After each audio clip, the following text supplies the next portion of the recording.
You're listening to the Really Very Crunchy podcast with your hosts, Emily and Jason. And if you're watching the YouTube version of this and you're looking at me like, why does Emily look as if she's gone mad? It's because we've been camping in the rain for 3 days now. I don't know where my makeup is. I've given up on my hair. Or if you're just listening and you hear wind and crickets and lots of nature around us, well, we are dedicated. No one can tell us we're not dedicated to this podcast. We are in it. Just saw a bug fly in my tea. What is that tea? Throat coat. It's okay. You picked it. It's not really something you drink for leisure. Oh, really? It's more of like a sickness drink. Oh, I thought it'd be good for the podcast. Yeah. Drinking it while we, it coats our throat while we discuss the life and world of... In the crunchy community, this is quite controversial, actually. First of all, throat comes coat? in a tea bag. Oh. Bleached, I'm sure. Oh. Dioxins seeping into our tea. Second of all, it has licorice root, which apparently is not good for you. But that's what gives teas the sweet taste. Flavor. Yeah. Mm-hmm. So, yep. Being pretty controversial right now. It tastes okay. Yeah, not it's worth really the not controversy great. right now. Really. I'm just cold. I've got a wool sweater and a wool blanket and hot tea. Our kids are asleep to the sound of crickets and their parents outside their doors talking into microphones. Like, we're so rustic right now. We're actually holding our microphones. I feel old school. This feels pretty great, actually. I think we should just take our podcast outside from now on. Is it worthy? This is worthy. I don't know. We're under an awning. I asked Josh today. Oh, yeah. Or maybe last night. I took a picture of you with the boys under the awning. And I said, we're out in nature, but we're under an awning. Is it worthy? He said, absolutely. But anyway. If you don't get that reference, it's from a video we did with 1,000 Hours Outside. People actually legitimately submit questions to them, asking them if it counts as outdoor hours. The one that cracked me up the most out of the ones that I read was if you're riding a horse in an arena, but the doors are open, is it? It's an outdoor activity taken inside, so it's not really outside. So that's kind of weird. It still gets really cold. Yeah, I mean, and it's not like wind would blow in. It's not an enjoyable indoor experience, well, but still to indoor. me, it's not 1,000 hours. It's not 1,000 hours not enjoyable indoors, outside, inside. I messed that up. Whatever. It's not 1,000 hours inside, even if it's uncomfortable. And now that I'm sleeping in a quasi tent, I technically am sleeping in a tent because the pop out part is the bed and it's a tent. Yeah. So anyway. How do you as a crunchy mom feel about sleeping in a pop-up? There are many things I question, first of all. Okay, go ahead. Whatever you were about to say. Oh. Sorry. Yeah, I used to say sleeping in a tent does not count. But now I'm like, we're pretty damp. We're pretty damp from all the rain. Are we actually part of the 1,000 Hours Outside Council, or were we just that for the video? I don't know. Are we just acting, or are we actually part of it? Send me your questions now. I don't know. I don't know if we have the authority to do that. Well, I don't know if we want that either. Okay, but tents get wet, and I'm like, we're just damp. They get wet when you let the outside in. There you go. I don't get it. It means you're inside. Oh. So it's not worthy. Okay. How do you not get it? Yeah, but I'm sleeping damp, Well, it's because the outside came in. So it's worthy. But you're not still outside. It feels like it because I'm damp. Everything's damp. All the blankets are damp. The pillow's damp. Everything is just Just virtual reality glasses make me feel like I'm in Dubai. Am I in Dubai? No, not worthy. I'm outside. No, you're not. The only thing Your tent is separating me outside. and outside is a small, thin piece of canvas. I was on board with it not being outside, but if it's outside in the rain, if you're camping in the rain, it counts. I sent some, yeah. I'm damp, Yeah. Jason. We're all damp, dear. We're all damp. Okay. Well, we are staying outside of Washington, D.C. right now. This is fun. Pretty cool camping spot. There's a playground right behind our campsite, welcome. which is really nice. You're welcome. The only weird thing is there's this couple that keeps coming by and I actually have them in my notes. Oh, it's an really? old couple, yeah. They keep taking videos of our kids.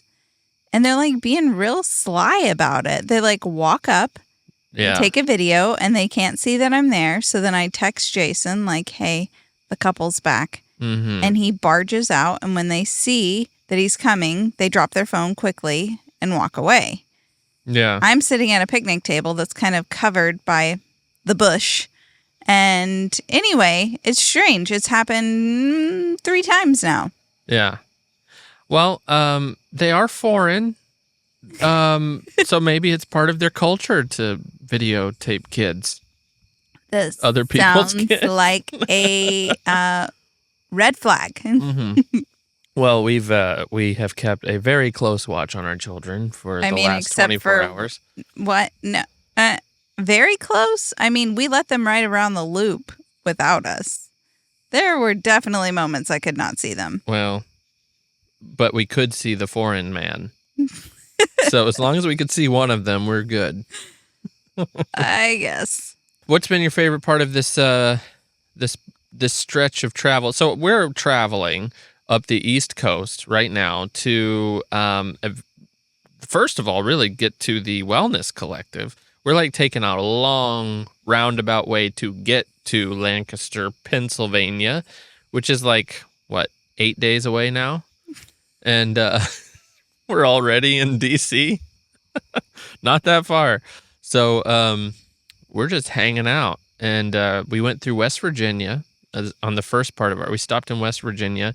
And something I noticed about West Virginia, the whole time we were there, which is, what, 24, 30-something hours? 48 hours. Was it 48 hours? Okay. I didn't see anybody smile. And I don't really know what that means.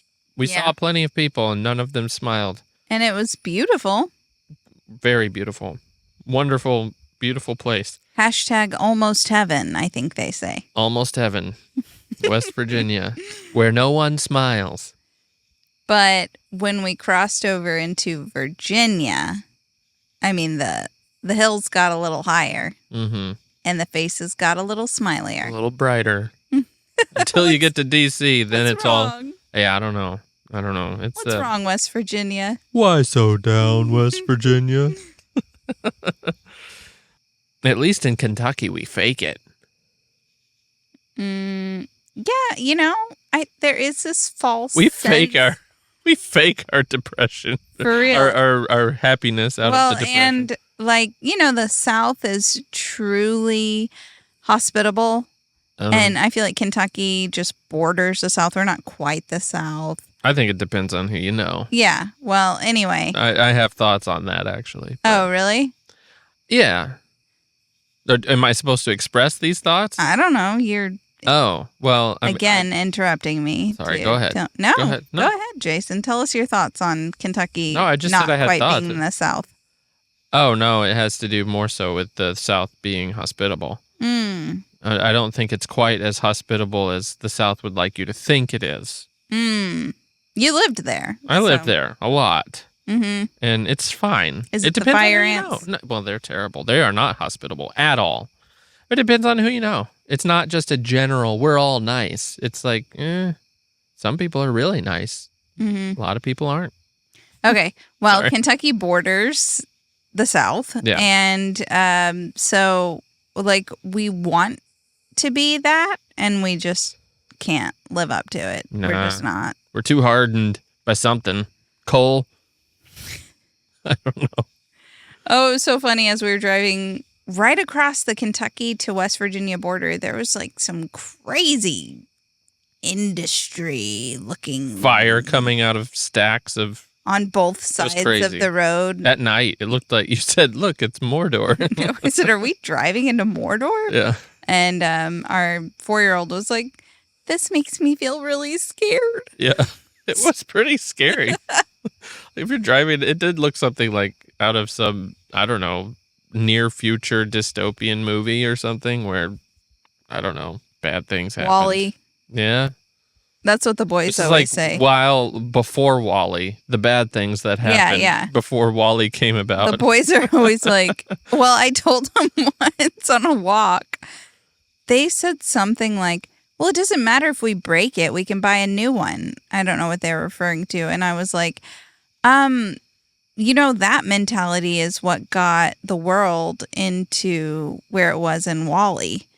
And they were like, what? And I was like, yeah, just all the garbage. I mean, you just keep making things. Where's it going to go? Eventually it's going to pile up and the whole world's just going to be covered in garbage. And they like took that to heart. Is Wall-E potentially the most crunchy of the Pixar movies in its message? Probably. I'm trying to think of what the other Pixar movies are. A Bug's Life, Toy Story 1, 2, 3, 4. Thank you. Monsters, Inc. University. Thanks for this. All right. We can stop. Sure. I'll just agree. Yep. I'm just sounds going good. with that one. The Incredibles.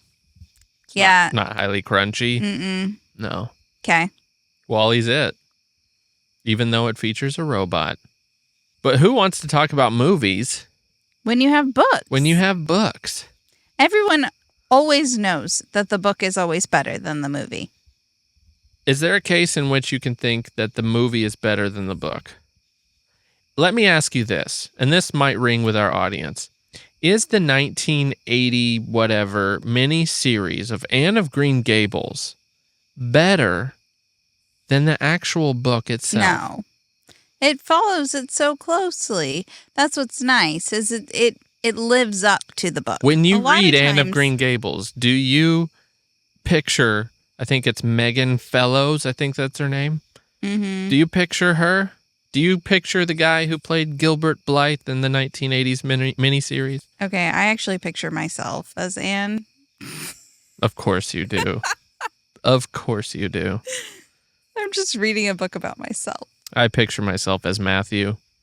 No. I actually was reading Anne of Green Gables and put it down, refused to finish because I didn't want to read Matthew You knew it was dying. coming. Yeah. You knew it was coming.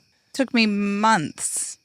That's an I just interesting. put it down and put it away. I don't want to read. It's Anne of Green Gables. I don't want to And read you already, that. sorry, spoiler alert. You already know Matthew dies. That's why I put it away. It's not a big deal. It is. It's like one page, and then she's sad, and then she's glad again at some point. He got her puffed sleeves. Marilla Sweet old did. Matthew. Sort of. Didn't she make them? I thought he bought her some at one point. I don't know. Maybe it's been a while. Anyway. Yeah, it has been a while. I feel like a not true fan for not knowing this. You should Did he know. buy them? Yeah. He bought it for her. He bought her Edit puffed this out, sleeves. Jason. I'm embarrassed. I'm going strictly off of the miniseries, so of which had been played on repeat in my home for years. Yeah, see, that's the Not thing. by me necessarily, but I didn't ever see it until I met you. I know, because I'm like, you got to watch these. You'd love them. Mm-hmm. They're really And good. you also introduced me to Sarah Plain and Tall. One of Christopher Walken's lesser-known roles. I don't You don't know who Christopher Walken is? That's so sad. No, Oh my I do gosh. know who he is. I see him in my head, okay? I know who he is. Glenn He's like, Close. yeah, I see her. But, yeah. But after you see 101 Dalmatians, you can't see her as Sarah Plain and Tall anymore. Goodness. So evil.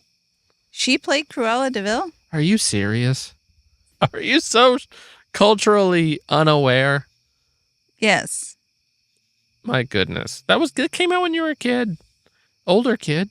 Everybody knew about that movie. Oh, the live action? 101 Dalmatians, yeah. Oh, okay, but she had so much makeup on and stuff. Can't even tell. I get really into stories. I'm not even noticing. You don't even care Who actors are. You're such a purist in story.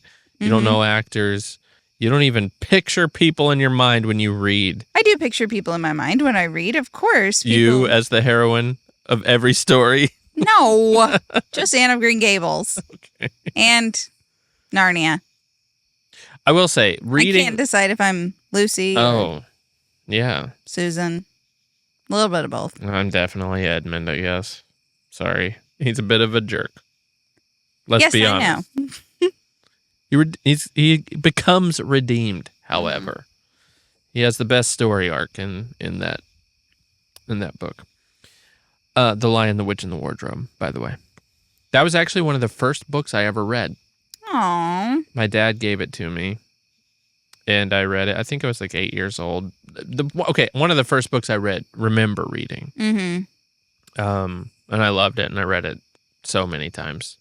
And that's something I actually really loved about this trip so far, is that we've actually been working through the Narnia books, which we've only gotten through The Magician's Nephew, which, depending on who you talk to, if C.S. Lewis did not publish it as The Magician's Nephew first.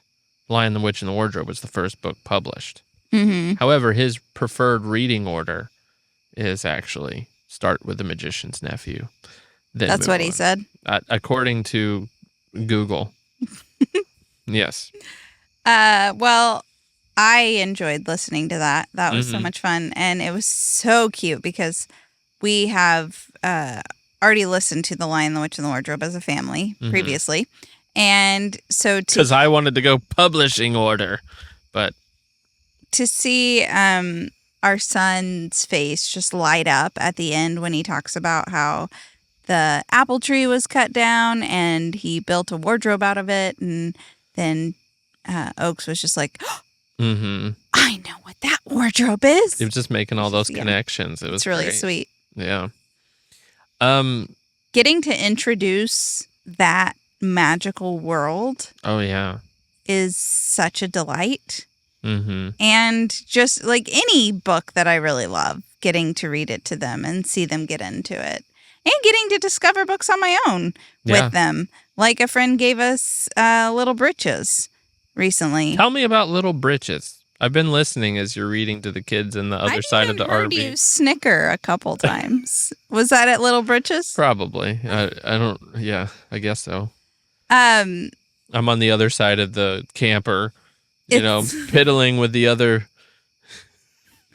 5 feet. What are you doing? Just like organizing the spoons.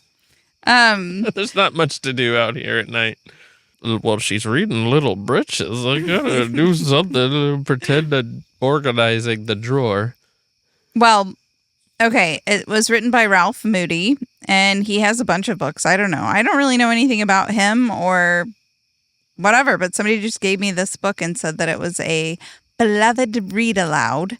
The reason she gave it to me is because I have a dream of having a cowboy birthday party. Way back when Oaks was 1 year old, I found this cowboy bunting at a yard sale. Uh-huh. It's got cowboys on it. And so over the years, I've been collecting all this cowboy paraphernalia so that I could host a cowboy birthday party. And none of our children want a cowboy birthday party. So I'm reading Little Britches in hopes of inspiring a cowboy birthday party. That was your motivation? Well, that was the motivation of it being given to me. Ah.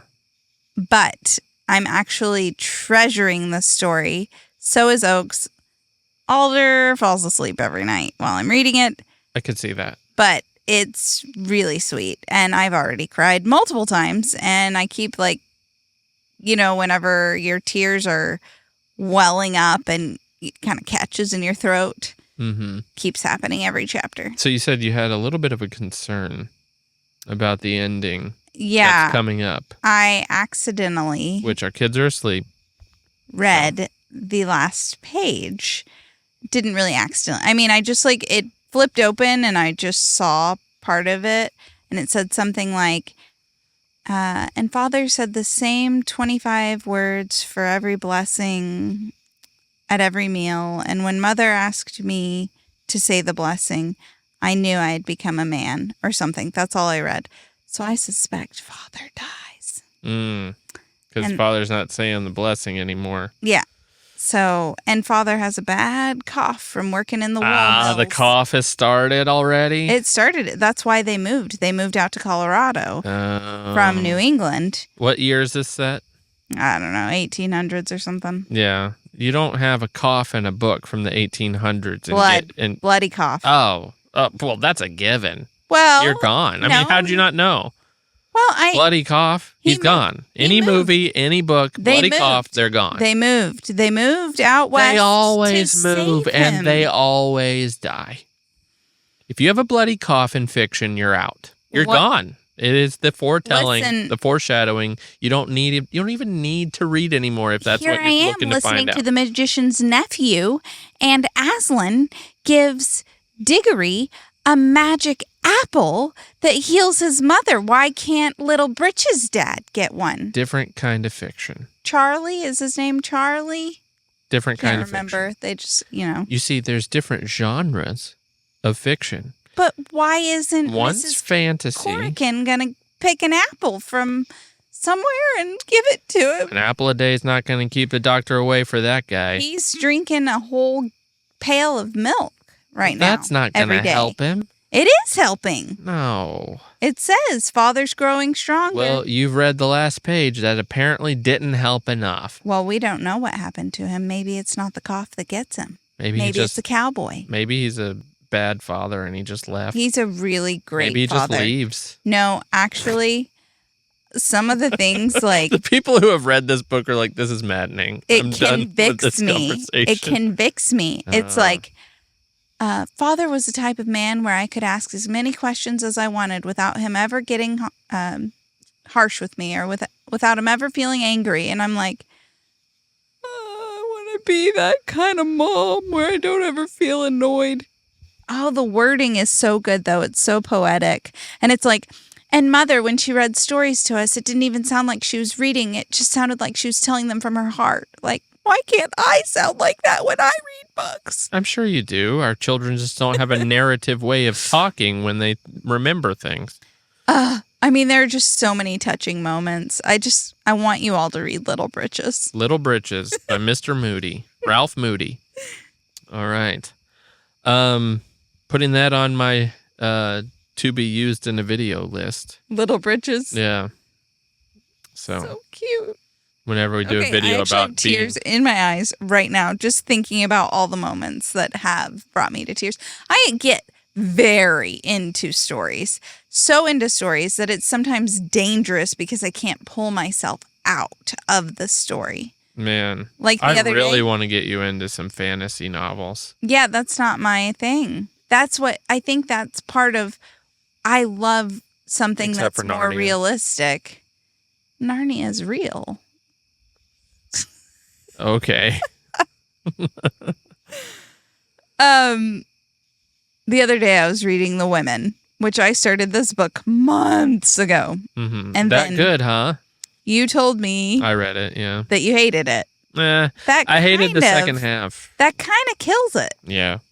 When your best friend's like, yeah, that's the worst book ever. Hated it so much. Yeah, like the whole first half is like really great. And in Vietnam, and it's like painting this really great picture of women in Vietnam, and then they come back from Vietnam, and it's like, okay, end of good book. Let's have some melodrama now for the next 300 pages. As I'm like inching closer and closer to the second part of the book, I just gave up. But the other night, we had no signal, no internet, Wi-Fi, no crunchy nothing. Mom's dream. I had nothing. So I just pulled out my Kindle and none of the other books. You have a Kindle? Only because you insisted. You can store so many books on it. Yeah. Like, I'll briefly mention, a Kindle could be kind of nice, I guess, because I hate falling asleep and a book falling on my face. A Kindle's a little better. It doesn't hurt as And it has a bad. dark mode, so it's not a bunch of blue light. And you can make it warm. Yeah, warm light. Anyway, that was the only book that was on there that was like loaded. You know, I have hundreds of books on there. Just that was the only one that was, and mine. And my book. Your book. I didn't you want to read read my really book. very crunchy. How to remove toxins from your life without adding them to your personality. Available now. On sale. Yeah. I think, anyway, I started reading it and it was like crazy in Vietnam and it was like raining, awful. It was raining outside. Okay. Yeah. So I'm in it. I'm in Vietnam. They are like, there's bombs going off. Yeah. And whatever. It's 11 o'clock at night. Everything's damp, just like it is in the book. She's just muddy and people's legs are blown off. It's and pretty this is not gory. this is not very family friendly. So I'm gonna tone it Just down. rein it in a little. But anyway, I couldn't sleep. I was terrified. I was terrified of the war going on outside. I mean, that was the only good part. I was so into it. I really could not fall asleep for hours. I was laying there. That's sad. I know. Yeah, well, you should be more terrified of how the book ends. Blech. All right. Let us know in the comments or email us if you like this book. That's fine. I'm not the demographic it was written for. Yeah, but I love Kristen Hanna's She did not write that book for me. other book. What was it? The Nightingale? Is that what Nightingale. I never read it. I started it. I think I liked it. Yeah. Okay. Who wrote All the Light We Cannot See? That's who I always that's Andy. okay. Doer. That was one of my favorite Doer, I think. They have a Netflix series out. I haven't seen it. Yeah, me either. We should watch it. If we ever get Netflix one day. You got Netflix. Yeah, it was to watch Better Call Saul. I can't watch movies that are too scary. Yeah, I know. I get so absorbed in the story, Jason. Yeah.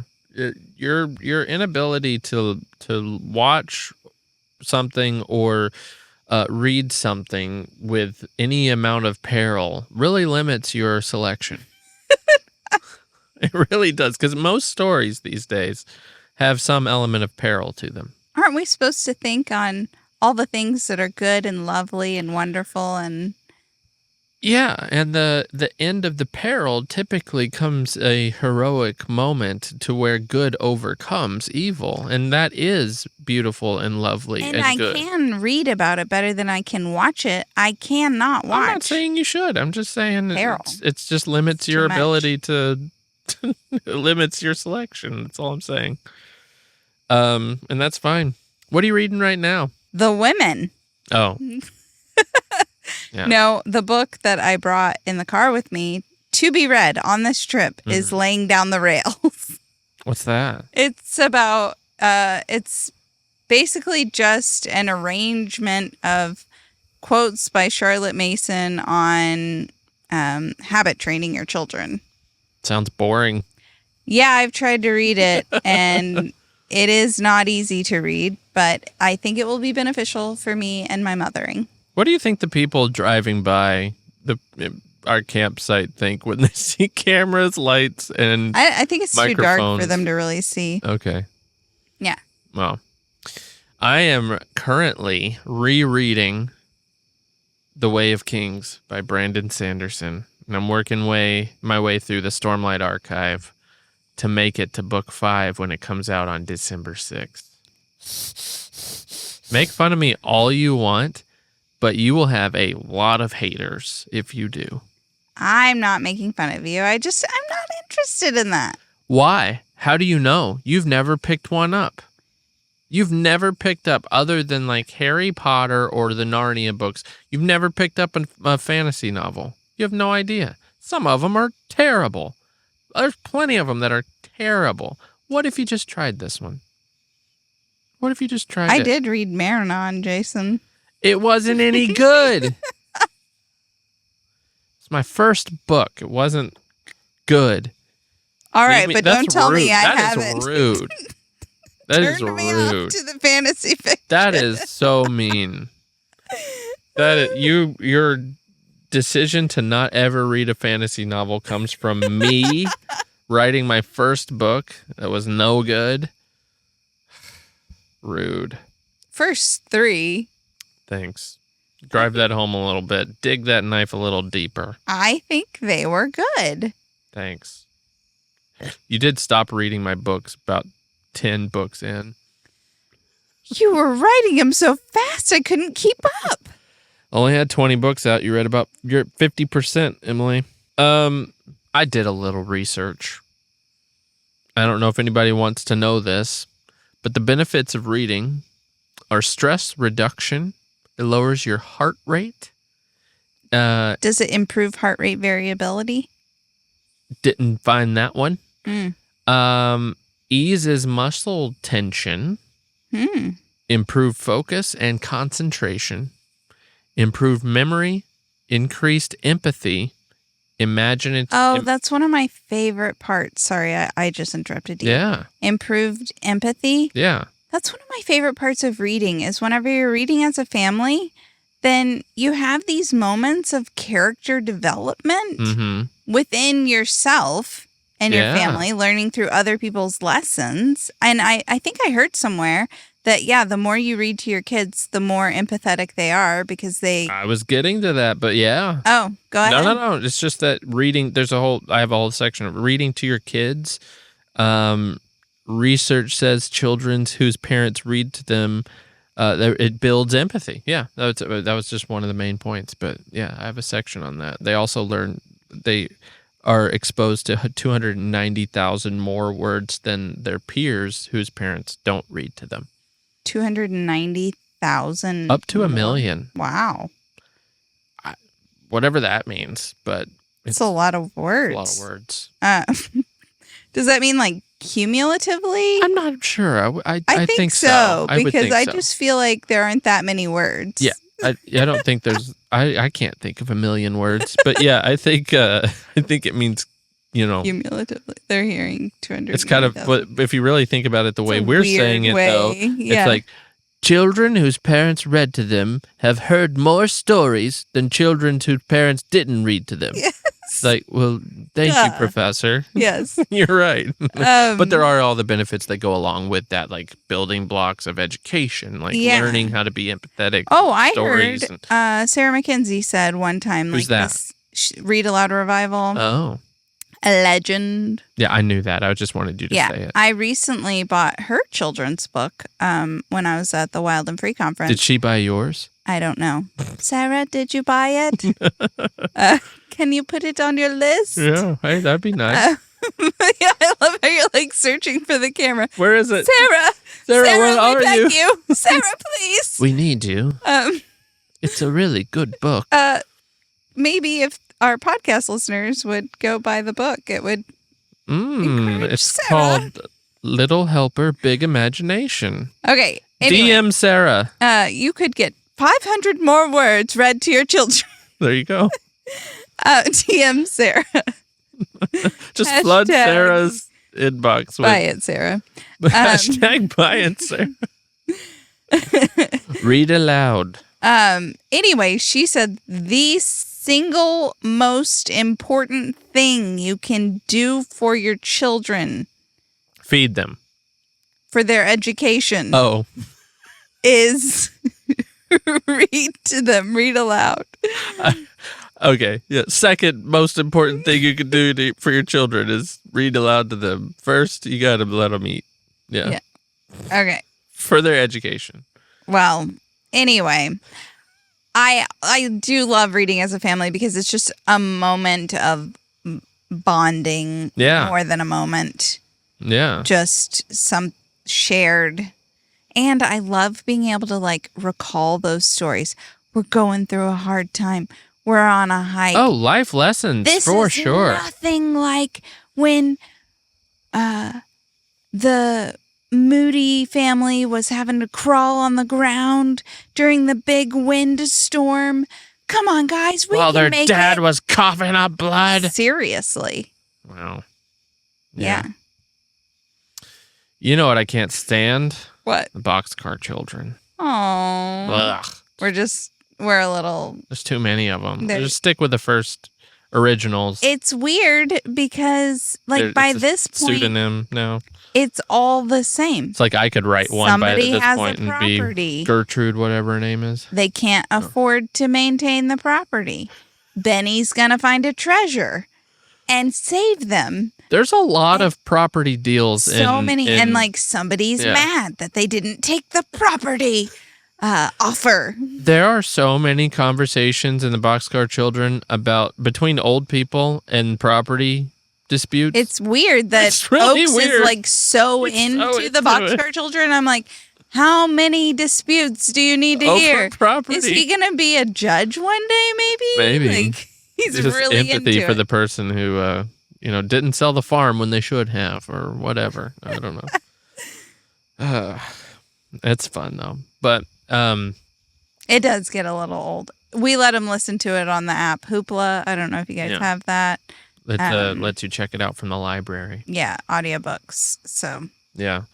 I have to say, I recommend them for road trips. They are incredible. yeah, who needs a movie Yeah. when you have an audiobook? I was stunned in a way. Like, I know our kids love books and everything, but just the length of how much we were driving. We're driving through the mountains, and it was hours and hours. And we all literally just sat and listened for hours. Mm-hmm. It was very peaceful. It was wonderful. It was amazing. I loved it. Mm-hmm. Which brings me to, we've talked about Kindle. We've talked about audiobooks. You have a paper book in your car. That sounds really boring. Laying down the rails. Research has shown that overall, it's the same benefits. Audio, Kindle. Yeah. There are a couple of studies out there that show that the paper version of a book tends to have better recall. You have better recall, better comprehension overall. Mm-hmm. Most of the time, it's pretty across the board, pretty much the same. It activates the same parts of your brain. You're using your imagination the same. It's still doing all the things. And I think with a caveat, so long as you're paying attention. And I think that's where it gets tricky for me whenever I am listening to an audiobook. Yeah. Mind wanders. I have to fight my mind wandering. Yeah.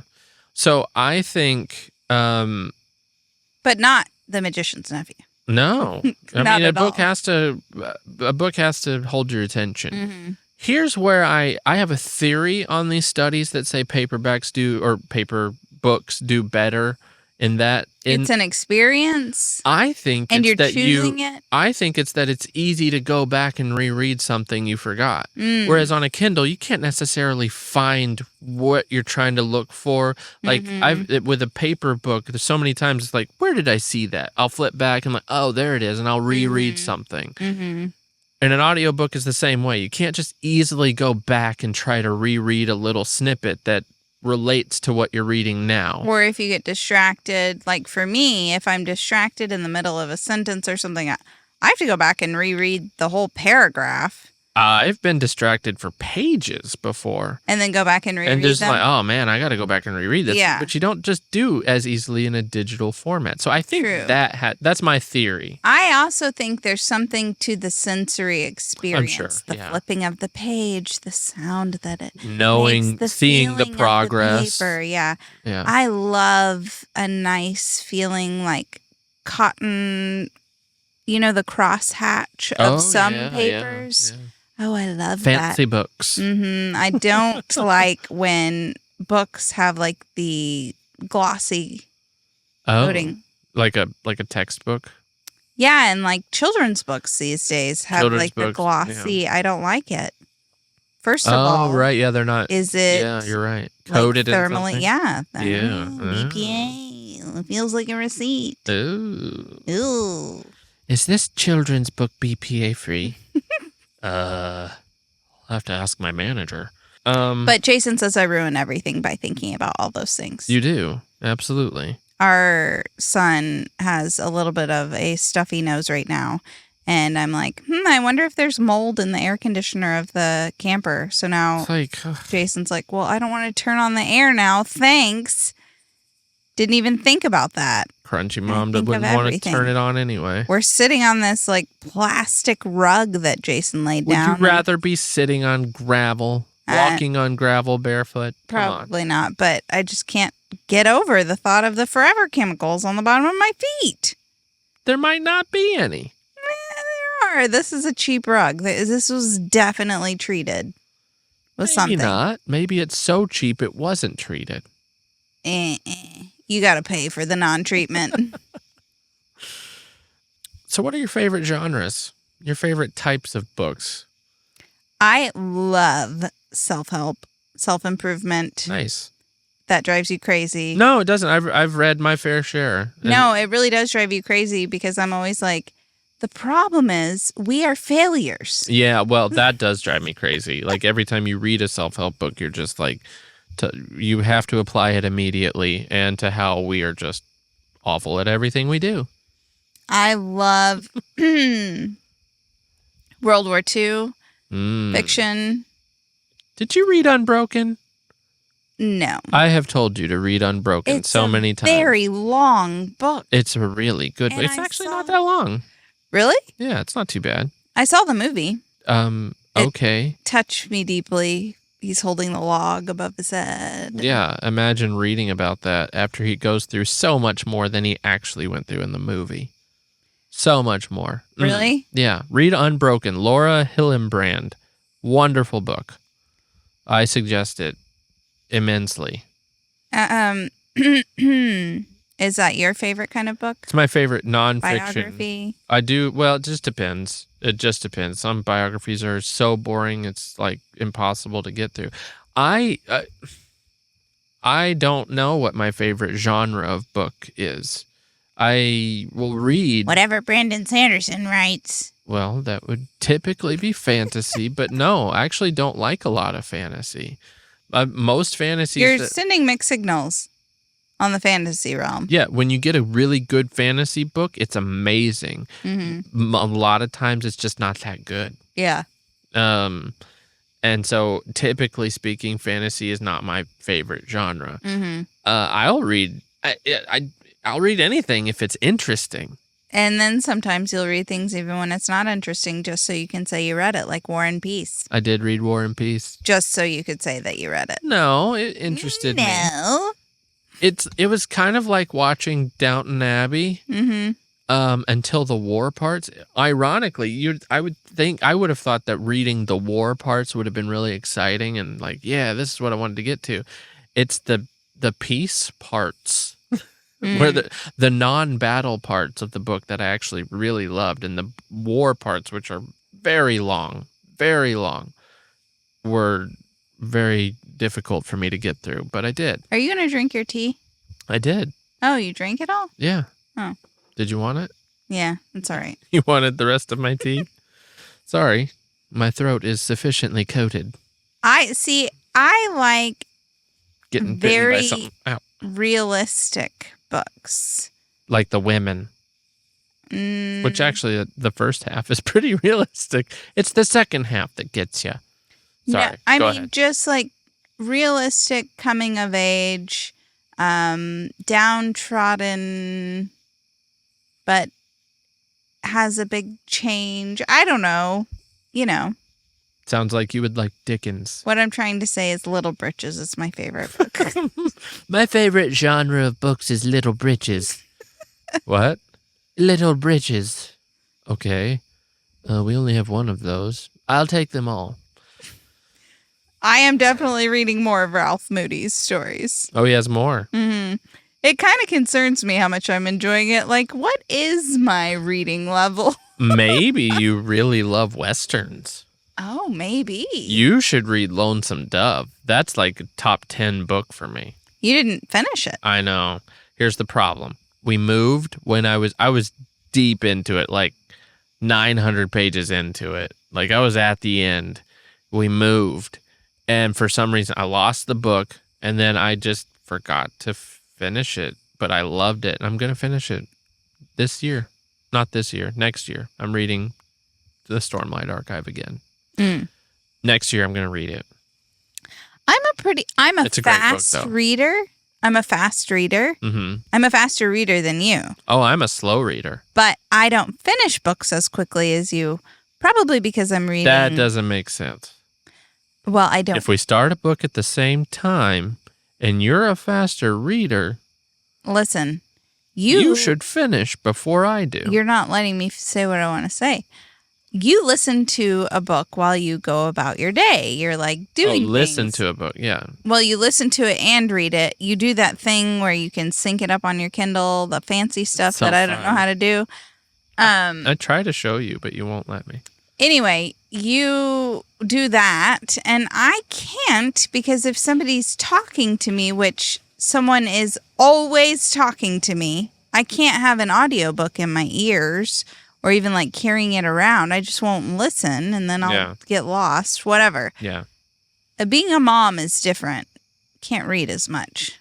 Yeah. I do most of my reading at night. Children. I do most of my reading at night. What are you listening to then? I see with those. Oh, well, I'll listen. That's a different book. I'm usually listening to a different book and reading a different book most of the time. But sometimes I'm listening to a podcast or something. So, but mostly it's just a different book of a different genre so that it doesn't mix up too much. Out of the two of us, I do more parenting. Would you say? I don't know. Not if you saw us at the grocery store today. But on a general day-to-day basis, you would say I'm with the children more. Yes. And therefore don't have much of an opportunity is all I'm trying to say. I don't not saying get as many opportunities to read. I'm not. So I don't Nobody's coming read after as you about quickly. your reading. I see it in your eyes. No. I also want to learn to knit. Can't read and knit at the same time. Some people can. The good ones can. Well, I can't. I don't know if I'm the like, good ones can. I'm just Do well, a that's when loop. I'm still like very jagged and you get good enough. rigid Eventually, you and- could listen to audiobooks while you knit. yeah, I'm still currently like loop and pull, loop. You're a very slow knitter. She's been working on one finger of a glove for the past 12 months. No, I've got like 3 fingers. Probably, how big is that? 10 inches of a scarf? At least 10. Cool. All the same. Knit, knit, knit, knit, knit. No pearls. Not there yet. Yeah. Just practicing my knits. Sounds like a good time. Having written 2 books, does it give you an appreciation for books that have been written? That's the weirdest question you've ever asked. Having written 20, does it you? No. Yeah. Part of me, I'm like, well, first of all, they probably had a much longer time to write than I did. We should someday maybe talk about your book writing experience once we're out of the woods and not trying to market it anymore. Please buy her books. I like my book. I was just talking about the writing experience. Yeah. Yeah. The books are great, but the experience of writing it was it's a story. Mm-hmm. Well, I do. I think, wow, why didn't I think of those words? Yeah. You know. Yeah. I get You do jealous. that a lot. Why didn't I think of that story? I get jealous of other writers. Like, man, what See, a cool idea. I've never tried to write fiction. I've told story. you should. She is a great writer. You are a great writer. That's sweet of you. And I have always wanted you to write fiction, and I think you should do it. I don't have a story to tell. That's the excuse. The story's there. You just have to write it. I'd buy it, and I would, you know what? Thanks. I'll read every book you write, That's sweet of you. even if you wrote 20. I'll be reading your books this year. I'm good. Load them up on my Kindle. No. Here's the I'm thing. good. When you're writing a story, Jason, all you do is talk about the story. You talk about the characters. You talk about the interactions. I listened to your book. I heard it unfold. I gave you pointers on things that I felt like should happen. Never again. I will never talk to you about my stories again. No, but there was a point when I'm pretty sure we went a year and the only conversations we had were about the characters in the Starborn saga. Wasted. And they're not real people, but they were like such a part of our lives for that time that I felt like I don't need to read every book because you've told me in great detail. But you read all of those. That's what's funny. You read all of those. I know, but it's been, it goes on. You tell me what you're doing with Well, I'm just going to stop talking to you then. No, I want you to talk to me. I'm just saying. Just please talk to me about something I want to talk about. The characters. We talked about other things. Kimchi. We didn't. Not in that year. I'm telling you, I made a mental note. I was like, okay, this is the year of Mara. It's not even Mara. Mora. Well, this has been an enlightening experience talking to you about books. I enjoy it. We should just make this a book podcast. I'm really worried. I just realized that I haven't been saying, oh, yeah, I can see that. I think we ran that course. I don't think we need to beat that dead horse. We'll leave that to Little Britches. But a horse did die. Yeah, I know. I was listening. As I was organizing my spoons, I was listening. No, I'm just saying. Then they're whipping him with a black snake or something? A whip. They're not whipping the horse. Sound like a bunch of animal cruelty guys. He's corralling the cows. Yeah. No. They don't want PETA to come by their ranch. I just realized it. No, I'm trying to be better, Jason. To your horses? No. With my words. What did you say wrong? But I don't feel like I've been doing that much. No. So, just trying to be mindful, listeners. I can see that. Thank you for listening to today's episode of the Really Very Crunchy Podcast. If you enjoyed it, please give it a like. And if you're on YouTube, a thumbs up. And if you're anywhere else, just rate it. If you could rate this podcast a 5-star rating with a little bit of review saying why you love it, I think the people at Apple and Spotify and all those other places love to see what you think. You just jumped in there and stole my thing. Well, I feel like I did it better. I'm sure I can read a book about how to do better. I'm sure there's a self-help book about how to end a podcast somewhere. Yeah. It's probably self-published, though, in 20 pages.